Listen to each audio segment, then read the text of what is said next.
ధీరజ్ వాళ్ళ నాన్న దగ్గరికి వచ్చి చాలా బాధపడుతూ నాన్న అని చెప్పేసి అయితే పిలుస్తూ ఉంటాడు. ఆ మాటలు వినగానే అక్కడ ఉన్న రామరాజు కూడా చాలా బాధపడుతూ ఎందుకురా మళ్ళీ వచ్చావు, ఎందుకు నన్ను ఏం చెయ్యాలనుకుంటున్నావు నువ్వు అని చెప్పేసి అయితే అడుగుతూ ఉంటాడు. నీ వలన నేను అవమానాలు పడ్డమే తప్ప ఇంకా నాకు ఏం సంతోషం ఉంది చెప్పు. నువ్వు నాకు షర్ట్ ఇచ్చావని చెప్పి అది ఎంతో సంతోషంగా వేసుకున్నాను, కానీ అది 10 నిమిషాలు కూడా నిలవలేదు. నిన్ను ఎప్పుడు నా కొడుకుగా దగ్గరికి తీసుకుందాము అనుకున్నా సరే అది 10 నిమిషాలు మాత్రమే ఉంటుంది.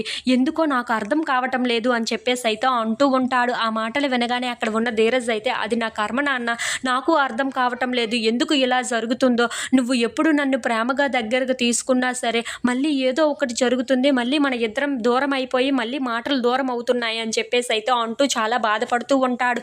ఆ మాటలు వినగానే అక్కడ ఉన్న రామరాజు మాత్రం చాలా కోపంగా అది నీ కర్మ కాదురా, నీలాంటి కొడుకుని కన్నాను చూడు, అది నా కర్మ అని చెప్పేసి అయితే అంటూ ఉంటాడు. ఆ మాటలు వినగానే అక్కడ ఉన్న ధీరజ్ అయితే ఒక్కసారిగా షాక్ అయిపోతూ ఉంటాడు.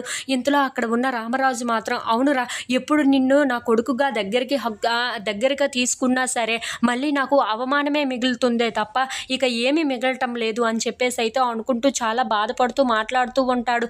అయినా నువ్వు నా దగ్గరికి రావద్దు, నువ్వు నాతో మాట్లాడొద్దు, నీతో మాట్లాడినా సరే నాకు చాలా చిరాకుగా అనిపిస్తుంది, అసలు నువ్వు నా దగ్గరికి రావద్దురా అని చెప్పేసి అయితే చాలా కోపంగా మాట్లాడుతూ ఉంటాడు.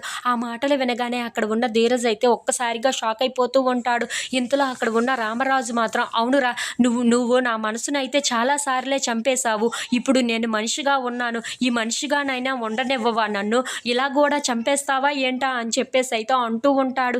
ఆ మాటలు వినగానే అక్కడ ఉన్న ధీరజ్ అయితే ఒక్కసారిగా షాక్ అయిపోయి రామరాజు వైపు అలా చూస్తూ ఉండిపోతాడు. ఇకనైనా సరే నా మనసును ఎలాగో చంపేశావు, ఇకనైనా నన్ను ఇలా మనిషిగానైనా బ్రతకనివ్వరా, నన్ను ఎందుకు ఇలా చంపుకు తింటున్నావురా అని చెప్పేసి అయితే చాలా బాధపడుతూ ఏడుస్తూ అక్కడి నుండి అయితే వెళ్ళిపోతూ ఉంటాడు. వాళ్ళ నాన్న మాటలు విని అక్కడ ఉన్న ధీరజ్, చందు, సాగర్ వాళ్ళు అయితే ఒక్కసారిగా షాక్ అయిపోతూ ఉంటారు. ఇంతలో అక్కడ ఉన్న రామరాజు మాత్రం ఏడుస్తూ అక్కడి నుండి వెళ్ళిపోతూ ఉంటాడు. వాళ్ళ నాన్న అన్న మాటలు తలుచుకుంటూ అక్కడ ఉన్న ధీరజ్ అయితే ఒక్కసారిగా షాక్ అయిపోయి చాలా బాధపడుతూ అక్కడే కింద పడిపోతూ ఉంటాడు. అది చూసి అక్కడ ఉన్న వాళ్ళ అన్నయ్యలు తన దగ్గరికి వచ్చి ఒరే చిన్నోడా ఏంట్రా ఇలా జరిగింది అని చెప్పేసి అయితే అనుకుంటూ తనని ఓదారుస్తూ ఉంటారు. ఇంతలో అక్కడ ఉన్న ధీరజ్ మాత్రం నాన్నని ఇంతగా బాధ పెట్టానా నేను అని చెప్పేసి అయితే అనుకుంటూ అలా వాళ్ళ అన్నయ్యల వైపు చూసుకుంటూ వాళ్ళ నాన్న కోసం తలుచుకుంటూ ఏడుస్తూ